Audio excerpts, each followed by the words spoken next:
الحمد لله رب العالمين،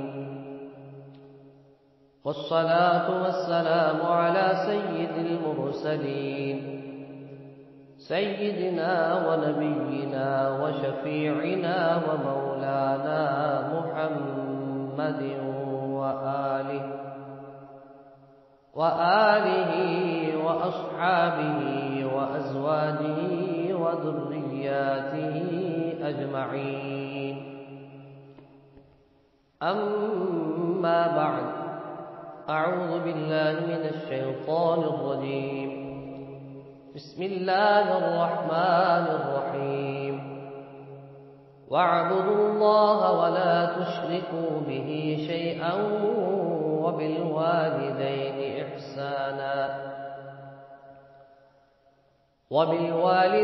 إحسانا وبذي القربى واليتامى والمساكين والجار ذي القربى والجار الجنب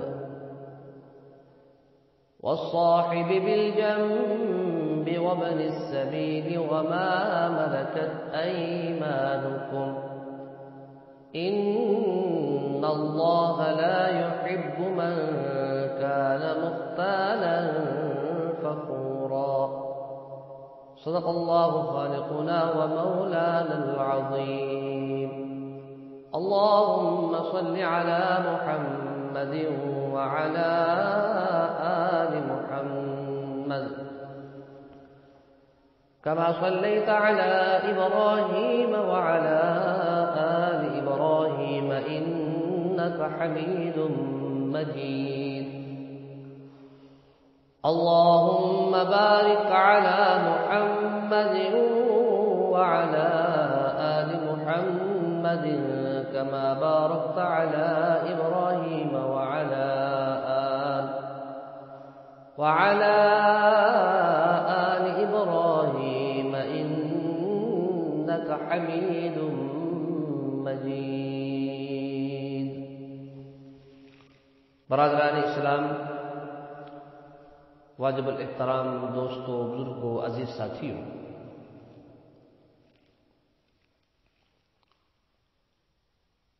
ہمارا آج کا جو موضوع ہے وہ سیرت النبی صلی اللہ علیہ وسلم اور انسانی حقوق. آج کے جمعہ المبارک کی مختصر نشست میں ہم سیرت النبی اور انسانی حقوق کے موضوع پہ کچھ گزارشات آپ کے سامنے عرض کروں گا.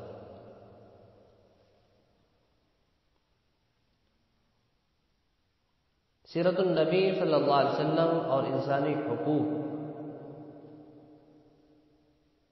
کہ انسانوں کے باہمی حقوق کے بارے میں آپ صلی اللہ علیہ وسلم کا طرز عمل کیا تھا. آج کی دنیا میں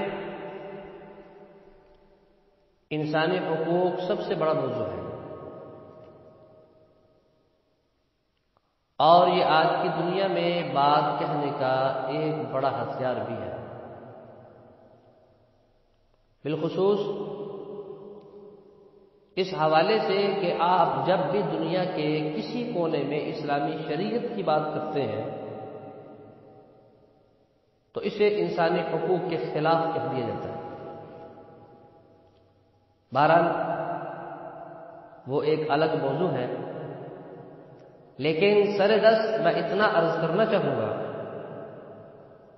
کہ انسانی حقوق ہیں کیا، اور جناب نبی کریم صلی اللہ علیہ وسلم کا اسوہ حسنہ کیا ہے. ہم یہ بات عرض کریں گے. انسانی حقوق کے بارے میں اسلام کا تصور یہ ہے کہ ہماری جو اصطلاح ہے وہ حقوق اللہ اور حقوق العباد کے عنوان سے ہے. آپ کو بات سمجھ آ رہی؟ قرآن کریم نے حقوق اللہ اور حقوق العباد دونوں کی بات کی ہے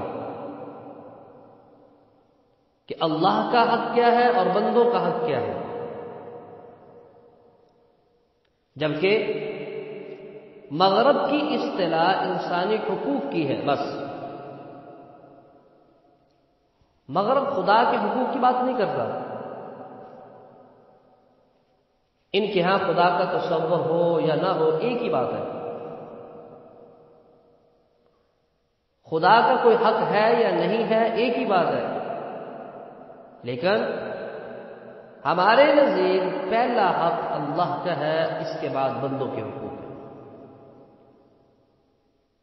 قرآن کریم میں بہت سے مقامات پر اللہ تعالیٰ نے یہ ترتیب بیان کی ہے کہ حقوق اللہ بھی ہے اور حقوق العباد بھی ہے.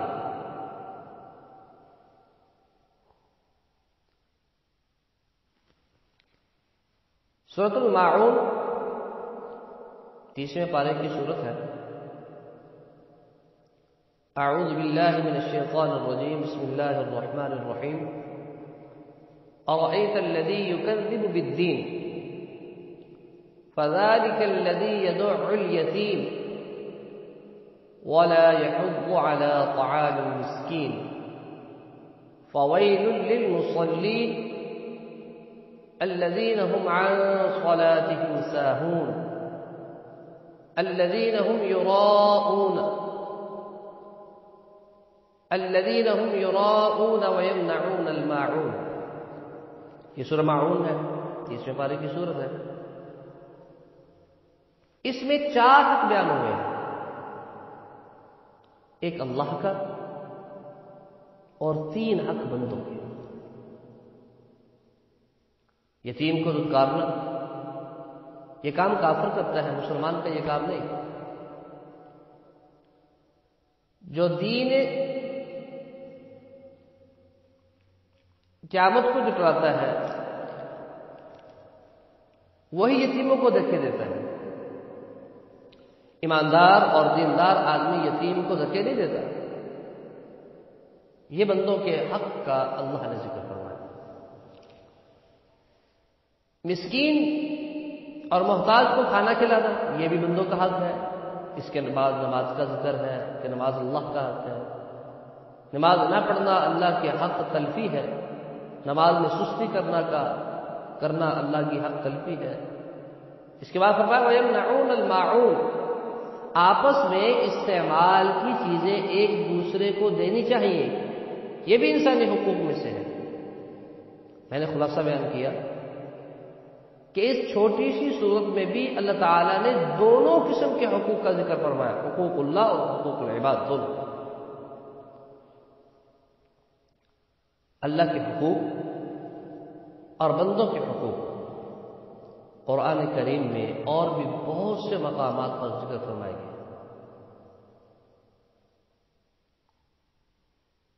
ایک اور آیت پڑھ دیتا ہوں جس میں اللہ رب العزت نے ترتیب سے ذکر فرمایا کہ حقوق اللہ کیا ہے اور حقوق العباد کیا ہے.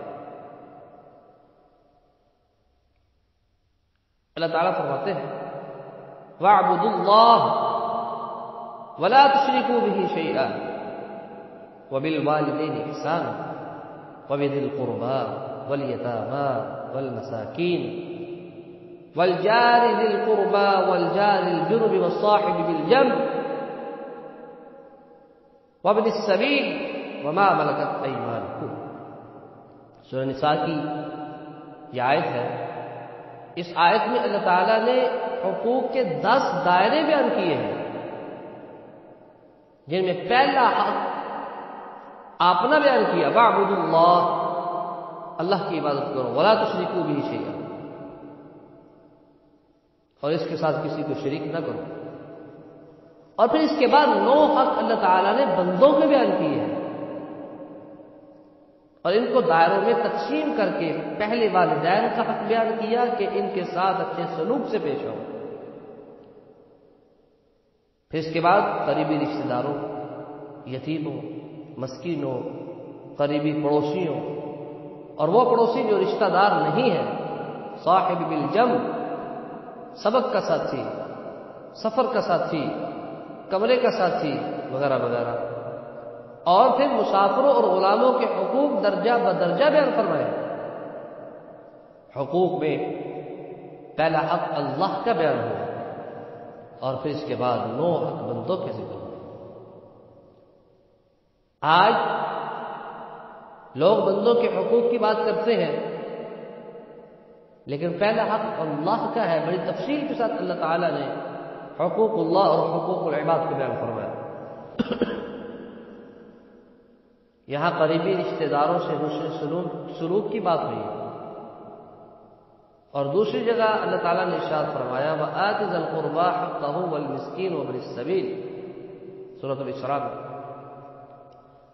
کہ قریبی رشتہ داروں پر خرچ کرو، یہ تمہارا احسان نہیں، ان کا حق ہے۔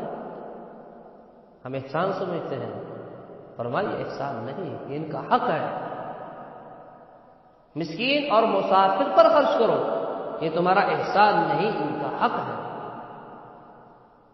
ایک بات میں نے یہ کہی ہے کہ ہم حقوق اللہ اور حقوق العباد دونوں کی بات کرتے ہیں، اور اتنی تفصیل کے ساتھ کرتے ہیں کہ دنیا کا کوئی دوسرا قانون اس تفصیل کے ساتھ بیان نہیں کرتا۔ مگر افسوس، ہم قرآن اس لیے پڑھتے ہی نہیں کہ یہ ہم سے کہتا کیا ہے۔ ہم تو قرآن کو ثواب اور برکت کے لیے پڑھتے ہیں، وہ تو ہمیں مل جاتی ہے، برکت بھی ملتی ہے، قرآن پڑھنے سے ثواب بھی ملتا ہے، اس کا انکار نہیں ہے۔ جناب نبی کریم صلی اللہ علیہ وسلم کی سنت مبارکہ حقوق کے حوالے سے کیا ہے؟ اس پر 20 احادیث موجود ہیں، میں 2 ذکر کروں گا۔ حقوق کے حوالے سے بخاری شریف میں ایک بڑا دلچسپ واقعہ بیان ہوا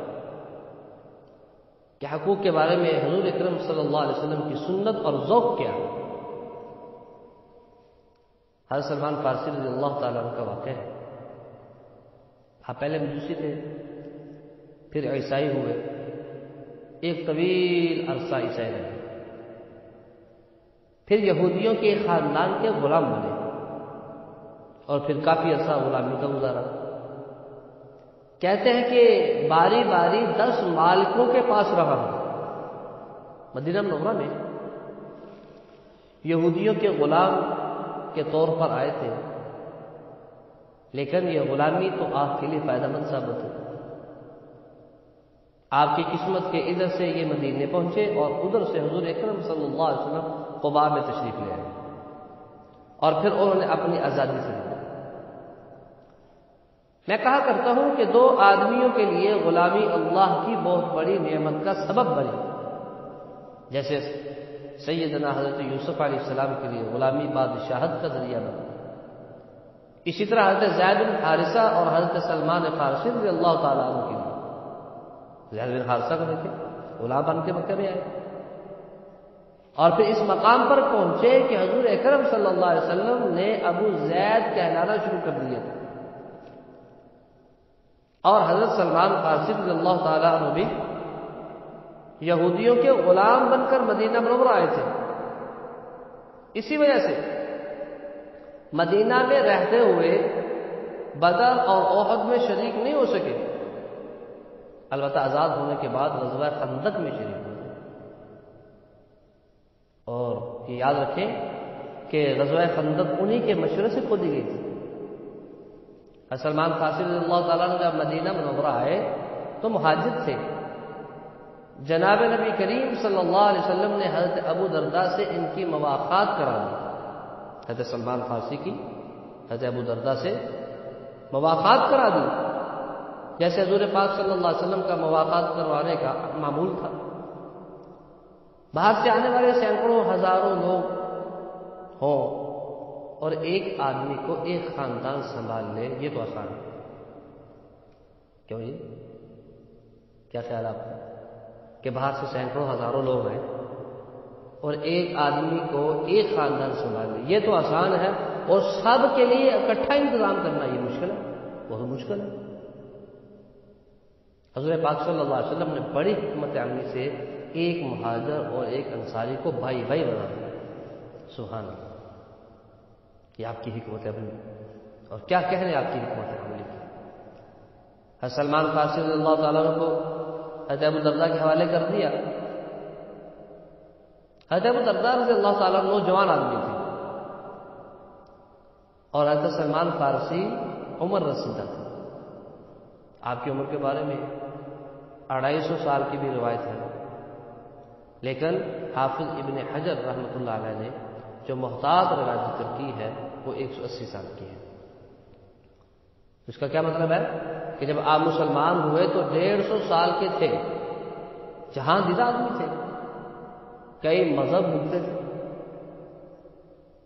حضرت ابو درداء رضی اللہ تعالیٰ عنہ آپ کو اپنے گھر لے کر گئے، بھائی بھائی بن کے گھر لے کر.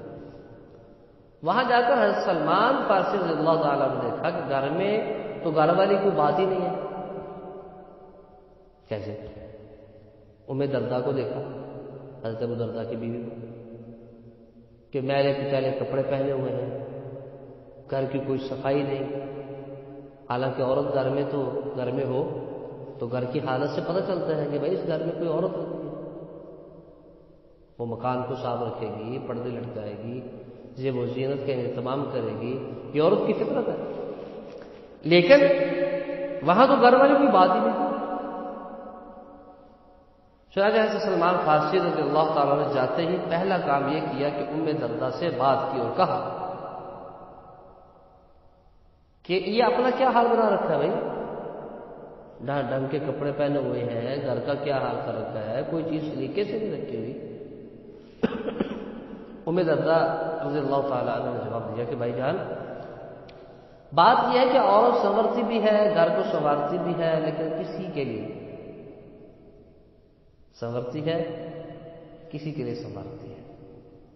اور آپ کا جو بھائی ہے ابو درداء، اس کو کسی بات سے دلچسپی ہی نہیں. میں بھی گزارا کر رہی ہوں، وہ بھی گزارا کر رہے ہیں. یہ پہلی بات حضرت سلمان فارسی رضی اللہ تعالیٰ نے اس گھر میں نوٹ کی. دوپہر کا وقت ہوا تو حضرت ابو درداء رضی اللہ تعالیٰ نے حضرت سلمان فارسی کے لیے دسترخوان بچھوایا، کھانا لگایا اور کہا لیجیے کھانا کھائیے. تو حضرت سلمان نے کہا کہ آؤ بھائی تم بھی کھاؤ میرے ساتھ. ابو درداء نے کہا میرا تو روزہ ہے، میں ہمیشہ روزہ رکھتا ہوں. انہوں نے دوبارہ کہا آؤ میرے ساتھ کھانے میں شریک ہو جاؤ. ابو درداء نے پھر انکار کر دیا کہ میرا تو بھائی روزہ ہے. اس پر حضرت سلمان فارسی رضی اللہ تعالیٰ عنہ نے کہا اچھا ٹھیک ہے، دسترخوان اٹھا لو، میں بھی نہیں کھاتا، تم نہیں کھاؤ گے میں بھی نہیں کھاؤں گا. اب حضرت ابو درداء مجبور ہو گئے، کیونکہ مہمان کے سامنے سے دسترخوان کیسے اٹھاتے ہیں. لہذا حضرت ابو درداء کو روزہ توڑنا پڑا اور حضرت سلمان فارسی کے ساتھ کھانے میں شریک ہوئے. اور شرعی مسئلہ بھی یہ یاد رکھیں آپ، شرعی مسئلہ بھی یہ ہے. یا میں ایک اصول عرض کر لوں کہ حقوق اللہ بھی ضروری ہے اور حقوق العباد بھی ضروری ہے، لیکن دونوں کی ترتیب یہ ہے کہ فرائض اور واجبات میں حقوق اللہ مقدم ہے، جبکہ مباحات اور مستحبات میں حقوق العباد مقدم ہے. فقہا نے مسئلہ لکھا ہے کہ فرض روزے کے لیے فرض روزہ جو ہے کسی کے لیے بھی توڑنا جائز نہیں، جبکہ نفلی روزہ مہمان کے اکرام میں توڑنا پڑے تو توڑ دے اور پھر اس کی قضا کرے. کیوں؟ مہمان کا حق زیادہ ہے. چنانچہ حضرت ابو درداء رضی اللہ تعالیٰ عنہ روزہ توڑ کر مہمان کے ساتھ کھانے میں شریک ہوئے. حضرت سلمان فارسی رضی اللہ تعالیٰ عنہ نے یہ دوسرا کام کیا کہ ان کا روزہ کروایا. رات کو سونے کا وقت ہوا تو حضرت ابو درداء رضی اللہ تعالیٰ عنہ نے حضرت سلمان فارسی کو بستر بچھا کر دیا کہ بھائی آپ آرام فرمائیں. انہوں نے پوچھا تمہارا کیا پروگرام ہے؟ کہا میں تو ساری رات نفل پڑھتا ہوں، رات کو سوتا نہیں، عبادت کرتا ہوں. فرمایا بستر لاؤ، میں ساتھ آرام کروں. انہوں نے کہا حضرت یہ میرا معمول نہیں. فرمایا معمول ہے یا نہیں؟ بستر ادھر لاؤ، آرام کرو. مجبوراً ان کو بستر پر لیٹنا پڑا. درمیان میں ایک بات کہتا ہوں کہ حضرت سلمان فارسی رضی اللہ تعالیٰ عنہ حضرت ابو درداء کے بڑے بھائی بنائے گئے تھے، اور بڑا بھائی تو پھر بڑا بھائی ہوتا ہے، اور بڑے بھائی کا دبکا مشہور ہے. حضرت ابو درداء رضی اللہ تعالیٰ عنہ خود کہتے ہیں میں یہ سوچ کر لیٹ گیا کہ تھوڑی دیر بعد جب حضرت سلمان فارسی سو جائیں گے تو میں اٹھ کر مصلی پہ چلا جاؤں گا۔ تھوڑی دیر بعد اٹھنے کی کوشش کی تو حضرت سلمان فارسی جاگ رہے تھے، کہنے لگے بھائی کدھر جا رہے ہو، آرام سے سو جاؤ۔ صبح سحری کے وقت حضرت سلمان فارسی رضی اللہ تعالیٰ اٹھے، مجھے بھی اٹھایا کہ یہ وقت ہے عبادت کا، اٹھو تم بھی نفل پڑھو، میں بھی پڑھتا ہوں۔ اس کے بعد پروگرام یہ بنا کہ فجر کی نماز مسجد نبوی میں جا کر حضرت صلی اللہ علیہ وسلم کے پیچھے پڑے۔ مسجد جانے لگے تو حضرت سلمان فارسی نے حضرت ابو درداء کو ایک نصیحت کی۔ میں کہا کرتا ہوں کہ اسلام کے فلسفہ حقوق کی بنیاد حضرت سلمان فارسی رضی اللہ تعالی عنہ کی اس نصیحت پر ہے۔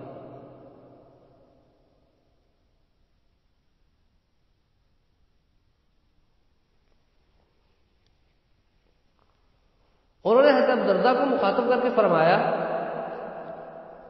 اے ابو درداء، ان لربک علیک حقا ولنفسک علیک حقا ولزوجک علیک حقا، فرمایا کہ تیرے رب کے تجھ پر حقوق ہیں، تیری جان کے تجھ پر حقوق ہے، تیری بیوی کے تجھ پر حقوق ہے، تیرے مہمان کے تجھ پر حقوق ہے، اور دین یہ ہے فَآتِ كُلَّ ذِي حَقٍّ حَقًّا،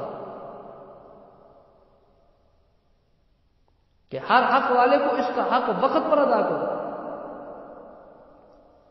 اللہ کے حق کے وقت میں اللہ کا حق، جان کے حق کے وقت میں جان کا حق، کھانا پینا سونا وغیرہ یہ جان کے حق ہیں، بیوی کے حق کے وقت میں بیوی کا حق، مہمان کے حق کے وقت میں مہمان کا حق، ہر حق والے کو اس کا حق اس کے وقت پر ادا کرو، یہ ہے دین۔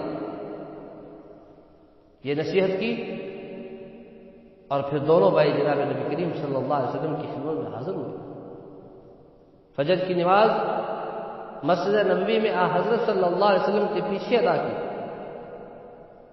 اور نماز فجر کے بعد جناب نبی کریم صلی اللہ علیہ وسلم کا یہ معمول ہوتا تھا کہ مقتدیوں کی طرف رخ کر کے حضور بیٹھتے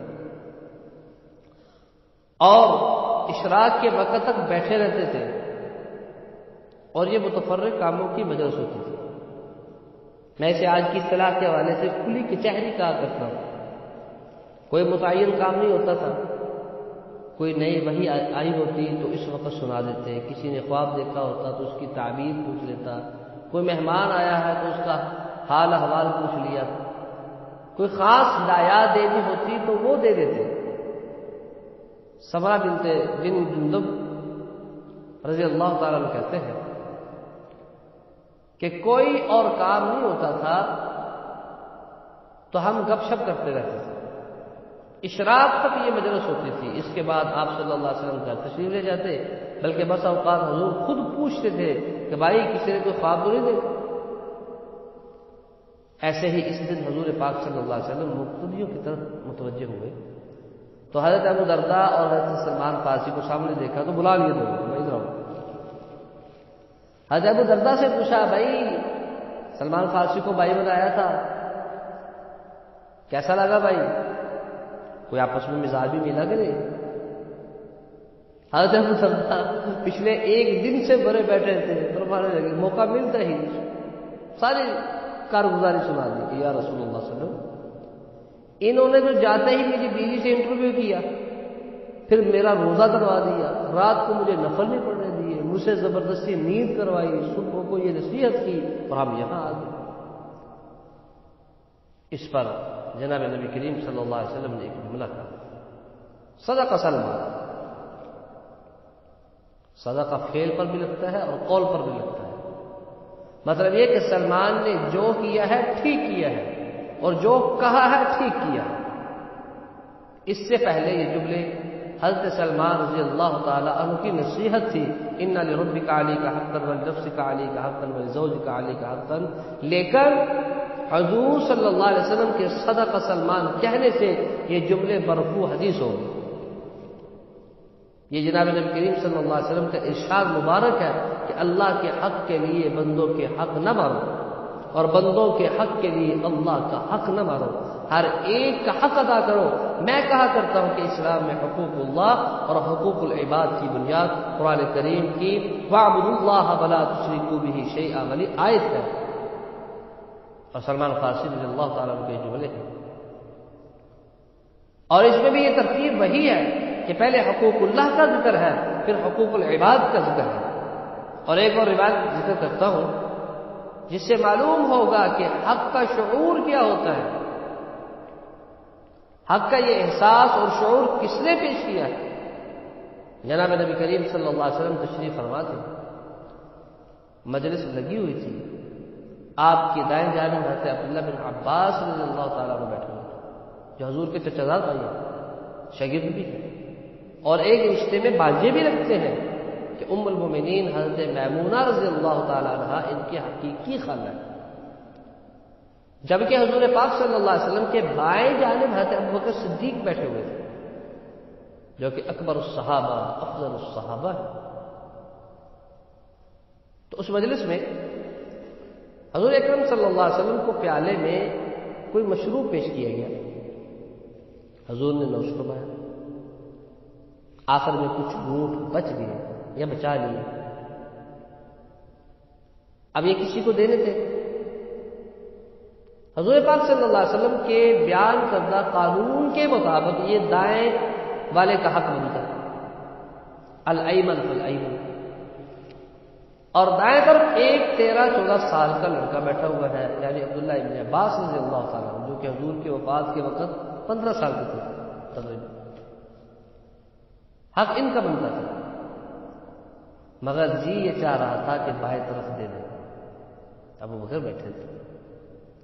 تو جناب نبی کریم صلی اللہ علیہ وسلم نے عبداللہ بن عباس رضی اللہ تعالیٰ عنہ سے اجازت مانگی کہ عبداللہ اجازت ہو تو بائیں طرف دے دوں، وہ بھی عبداللہ تھے، سبحان اللہ۔ کہا یا رسول اللہ یہ آپ کا تبرک ہے، اس میں کسی کو میں اپنے اوپر ترجیح نہیں دیتا، یہ میرا حق ہے، مجھے دیجیے۔ عبداللہ رضی اللہ تعالیٰ عنہ نے حضور کو اجازت دینے سے انکار کر دیا۔ اب یہاں پہ دیکھیں کہ حق کا شعور کسے کہتے ہیں۔ روایت کے الفاظ ہیں کہ آپ صلی اللہ علیہ وسلم نے زور سے تھما دیا اس کے ہاتھ میں، یعنی حضرت عبداللہ بن عباس کے ہاتھ میں، کہ لے پکڑ۔ حضور صلی اللہ علیہ وسلم کا جی بائیں جانب دینے کو چاہ رہا تھا، اجازت مانگی تو اجازت نہیں ملی، غصہ بھی آیا، پیالہ دیا بھی غصے سے، لیکن دیا اسی کو جس کا حق تھا۔ یہ ہے آپ صلی اللہ علیہ وسلم کا اسوہ کہ جس کا حق ہے اسی کو ملنا چاہیے، وہ اجازت دے تو دوسرا لے سکتا ہے، وہ اجازت نہ دے تو کوئی دوسرا نہیں لے سکتا۔ ایک اور روایت ذکر کرتا ہوں، بخاری شریف کی روایت ہے جو حدیث بریرہ کہلاتی ہے۔ بریرہ رضی اللہ تعالیٰ عنہ ایک خاندان کی لونڈی تھی، اس خاندان والوں نے مغیث رضی اللہ تعالیٰ عنہ نامی نوجوان سے ان کی شادی کر دی۔ مالک اپنی لونڈی کی کہیں شادی کر دے اس کا حق ہے۔ بریرہ رضی اللہ تعالیٰ عنہ نے خاندان والوں سے بات کی کہ بھائی دیکھو کہ اگر تم میرا سودا کر لو، میری قیمت طے کرو، تو میں تمہیں قیمت محنت مزدوری کر کے دے دیتی ہوں، جسے فقہی اصطلاح میں مکاتبت کہتے ہیں۔ انہوں نے یہ بات منظور کر لی، ٹھیک ہے، اور 9 اوقیاں طے ہو، 9 قسطوں میں، 9 اوقیاں 9 قسطوں میں۔ حضرت بریرہ رضی اللہ تعالیٰ عنہ نے حضرت عائشہ صدیقہ رضی اللہ تعالیٰ عنہ کی خدمت میں جا کر عرض کیا، اما جان میرا یہ سودا ہوا ہے اور میرے ساتھ کچھ تعاون کیجیے تاکہ مجھے آزادی مل جائے۔ حضرت عائشہ رضی اللہ تعالیٰ عنہ نے کہا، بیٹا اگر میں ساری قسطیں اپنی طرف سے دے کر تمہیں خرید لوں اور تمہیں آزاد کر دوں، کیا یہ سودا تمہارے خاندان والوں کو منظور ہے؟ ان سے بات کر لو، میں یک بار کی سارے پیسے دے دیتی ہوں اور تمہیں آزاد میں کروں۔ حضرت عائشہ رضی اللہ تعالی عنہ نے خرید کر آزاد کر دیا، اور اب وہ حضرت عائشہ کی خادمہ بن گئی۔ آزاد ہونے کے ساتھ ہی ان کو ایک حق اور بھی حاصل ہو۔ جسے خیار عتق کہتے ہیں۔ نکاح کے وقت آزاد بالغ عورت کو انکار کا اختیار ہوتا ہے، یہ مسئلہ یاد رکھیں، لیکن لونڈی کو یہ اختیار نہیں ہوتا۔ مالک نے لونڈی کا اپنی مرضی سے کہیں نکاح کر دیا، لونڈی جب آزاد ہوتی ہے تو اس کا وہ حق بحال ہو جاتا ہے۔ اب اس کی مرضی ہے خاوند کے ساتھ رہے یا نہ رہے۔ بریرہ رضی اللہ تعالی عنہا جب آزاد ہوئی تو وہ سمجھدار تھی، مسئلہ مسائل بھی جانتی تھی، انہوں نے مغیث کے ساتھ رہنے سے انکار کر دیا۔ اب ہمارا نکاح ختم۔ حضرت مغیث رضی اللہ تعالی عنہ بہت پریشان ہوئے کہ یہ کیا ہوا، بڑی منت سماجت کی کہ ایسا نہ کرو، لیکن حضرت بریرہ رضی اللہ تعالی عنہ نے کہا یہ میرا حق ہے اور میں نے اپنا حق استعمال کر لیا ہے۔ مغیث صاحب بہت زیادہ پریشان ہوئے، کچھ دن تو سفارشیں بیچتے رہے، لیکن بریرہ رضی اللہ تعالی عنہ نے کسی کی سفارش نہیں مانی۔ ایک دن جناب نبی کریم صلی اللہ علیہ وسلم حضرت عبداللہ بن عباس کے ساتھ مدینہ منورہ کے کسی محلے سے گزرے تھے۔ حضرت مغیث کو دیکھا کہ گلیوں میں دیوانہ وار پھر رہا ہے، آنسو بہہ رہے ہیں، روتے ہوئے آوازیں دے رہے ہیں، کوئی اللہ کا بندہ ہے جو بریرہ کو بنا دے، میرا گھر اجڑ گیا۔ حضور پاک صلی اللہ علیہ وسلم نے ساتھی سے کہا کہ یار اس بیچارے کا حال دیکھو، یہ اس کے پیچھے دیوانہ ہو گیا اور وہ اس کا نام بھی نہیں سننا چاہتی۔ اللہ کی قدرت ہے، اللہ کے کاموں میں کون دخل دے؟ یہ منظر دیکھ کر جناب نبی کریم صلی اللہ علیہ وسلم کو مغیث پر ترس آیا اور آپ نے مغیث رضی اللہ تعالیٰ عنہ کی سفارش کرنے کا فیصلہ کیا۔ اور ایسے وقت میں بھائی سفارش کرنی بھی چاہیے۔ میں اس موقع پہ یہ بات کہتا ہوں کہ ایسے وقت میں کسی کی سفارش کرنا یہ سنت ہے جناب نبی کریم صلی اللہ علیہ وسلم کی۔ کسی کی ایسی حالت ہو جائے تو اسے دھکے نہیں مارنے چاہیے، اس کو مایوس نہیں کرنا چاہیے، بلکہ اس کی سفارش کرنی چاہیے، اس کے ساتھ تعاون کرنا چاہیے۔ آپ نے سفارش کا فیصلہ کیا اور گھر تشریف لائے۔